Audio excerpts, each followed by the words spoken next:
Pinch hitting for town manager Mark Orlando, who will be joining us in a couple of weeks. The mayor, John McCann, good to see you. Good to be here, and happy St. Patrick's Week. And say happy St. Patrick's Week to you. What'd you think of the parade? I thought the parade was wonderful. It was great to be out with the people again. It was great to see the crowd. It was pre-pandemic. It was a beautiful crowd out there, a beautiful day. They did a real good job putting the parade together. They had a big concert Saturday night with a couple of the bagpipe bands that were here from New York and Boston. All in all, it was a good weekend. Yeah. A lot of people out there. You can ride up and down Pope Avenue. You can see the mixture of the people who live on this island. I mean, it isn't one or the other. Everybody's out there. It's a good representation of who we are. And the biggest one-day event in the town. We all think heritage, heritage, heritage, but this is the one that actually brings in the one biggest crowd. Yeah, I mean, if you look at the island here, the heritage is big. The Lantern Parade is big. St. Patrick's Day is big. But the biggest thing on the island is the people that live here. Yeah. I mean, everything else just goes around that along the way. You rode in the parade. When you ride in a parade, you miss the parade, though. You get all the people, though. You do get that part. You know, at the end of the parade, there's grandstands there, and you can sit in the grandstands if you want to. I have never done that in seven, 8 years now. I've been on council. But you do miss the parade. But in Riley's afterwards, they had a big TV screen showing part of the parade. Okay. But I've always wanted to just get out of the car and walk around, and see what was going on. But you had a big band behind you anyway, so you were. It was very, very well done. Yeah. Very well behaved. No problem with people on the sidewalks, or it was good. I was happy. Okay. I was happy. The mayor is happy. That's good news. Let's get to town business for a little bit. You guys are in a process this month of doing a lot of land clearing around the post office on the north end for the potential of some workforce housing in there. What's kind of the thought? You guys, this is still in the early stages, though, of planning. Give me a thought on where that's headed and what the next step is. Let me back up a little. The town owns a lot of land, as everybody knows. A lot of that land was bought with restricted money. When you bought the bond issues, they all come back to that. What we're doing now is having our council, which finished last week, review all that land for restrictions.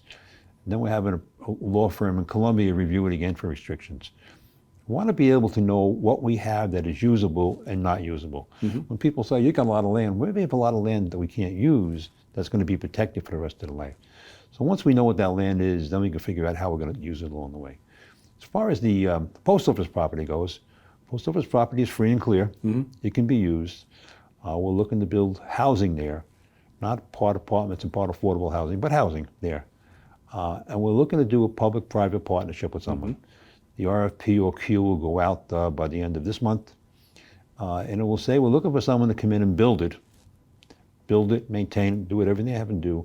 And we'll lease them the land, which eliminates them having the cost of the land, which is a big issue in buying land. Yeah, especially on an island with a limited amount of land. I mean, that has been the thing you keep running into is the land cost, right? Yeah, so we'll do the land, we'll do some local work on the land, some sewers and everything for them, but they'll come in and build. So the RFQ will go out this week, by the end of this month, and we should have something done by June. Deal with somebody. That's a big project. That's a good start, is it not? To make it happen. Place. I mean, it's a long way from having everything solved, but it seems like a good start. Yeah, it's the first project we're trying to build with is all housing, not a mixture of everything. It's close to the schools. You can walk up the block to the gas station and get a container of milk and some coffee when you need long. It's in a good location. A very good location. Yeah, great location when you talk about, like you say, the schools, the Boys and Girls Club, all of that right around. It's all right there.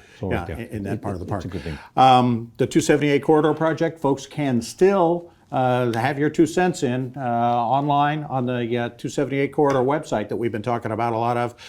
Things are pretty much decided, though, unless somebody comes up with some little alteration here or there that might make sense. Where are we timeline on that? We'll do one more workshop council-wise for the council. Okay. Then we'll send all our findings to the county. County review them for what they're going to do, and then it'll go on to SDDOT. Everybody pretty close together on working relationship at least is pretty good. Relationship between the town and the county is good because Mark has that direct relationship with Eric, so that's been fine. We still have 1 or 2 councilmen want to have 2 bridges instead of 1. That's not going to happen because if it happens, we have to pay for it, and it's just not worth it. I mean, We're still discussing about each bridge has two service lanes, one on each side. You know, I've never seen two service lanes before. You always see one. So we're talking about that for the size of the bridge. It's starting to move along very quickly now, which is a good thing. Good. And what we're looking at now is when we go back to our North End Park all the time, which we need a name for sooner or later. We were thinking about calling it the Bob Park, but no, that isn't happening. No. You got a better chance than I do of but getting that in that park, everybody should be aware that we're still looking at the whole neighborhood, not just the park. Right. We're looking at building, redoing the whole neighborhood, rezoning it, reprogramming it, and that should be done sometime the first, second, third week in April. Between that as a large project, that's more than just the park, and the post office property, which is more than just the housing, and the corridor, which you have continued to say is more than just the bridges, there's a lot of potential change, potential betterment here on the island over the next couple of years. We have a consultant's report coming in, and we have a workshop on beaches. We have a consultant report coming in and a workshop on parking. A lot of stuff's happening out there. The other two parks are being worked on too, Chaplin and Cross Island. Right. So we have a lot of activity going on. All right, go work on your speech for the opening of Heritage Week. All right, we'll Thank talk you. to you soon. Good to see you again. All right, we'll be back with much more as we continue right here on the Hilton Head News.